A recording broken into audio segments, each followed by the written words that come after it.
নমস্কার, আমি স্বপ্ননীল। কলকাতার কোলাহলের মধ্যে থাকতে থাকতে নিজের মনে হয়েছিল কখনো একটা যদি নিজের ছোট্ট বাড়ি থাকে একটু গ্রাম বাংলার মধ্যে। সেটার খোঁজেতে অনেক জায়গায় দেখেছিলাম, কিন্তু দেখতে দেখতে শান্তিনিকেতনে হঠাৎ আমাদের ইচ্ছা হয় যে একবার দেখি শান্তিনিকেতনের দিকটা। ইন্টারনেটে অনেক জায়গায় অনেক কিছু দেখেছি, অনেক প্রপার্টি দেখলাম, কিন্তু সব প্রপার্টি না ঠিক হয়তো পছন্দ হলো, তার অ্যামিনিটিস ঠিক নেই, লোকেশান ঠিক নেই। কোনো কোনো জায়গায় হয়তো সব কিছু পছন্দ হলো, ঠিক নিজের সাথে আত্মিক যোগাযোগ যেটা হতে পারে একটা প্রপার্টি, সেটা হচ্ছিল না। সেই সময়ে সার্চ করতে করতে আমার তোরই নিজের বাড়ি বলে একটি ইউটিউব চ্যানেল আমি দেখলাম। ওখানেতে কিছু ভিডিও দেখলাম।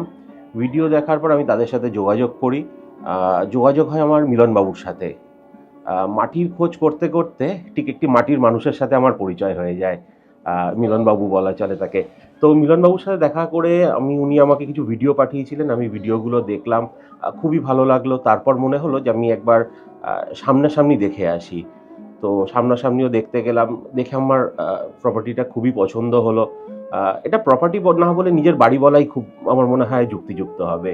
তো নিজের বাড়ি, ওখানকার যা এমিনিটিস, সবচেয়ে আমার যেটা খুব লুক্রেটিভ লাগলো, ওখান থেকে কঙ্কালীতলা একদম হাঁটা পথ। তো ওখানে আমরা গেলাম, দেখলাম।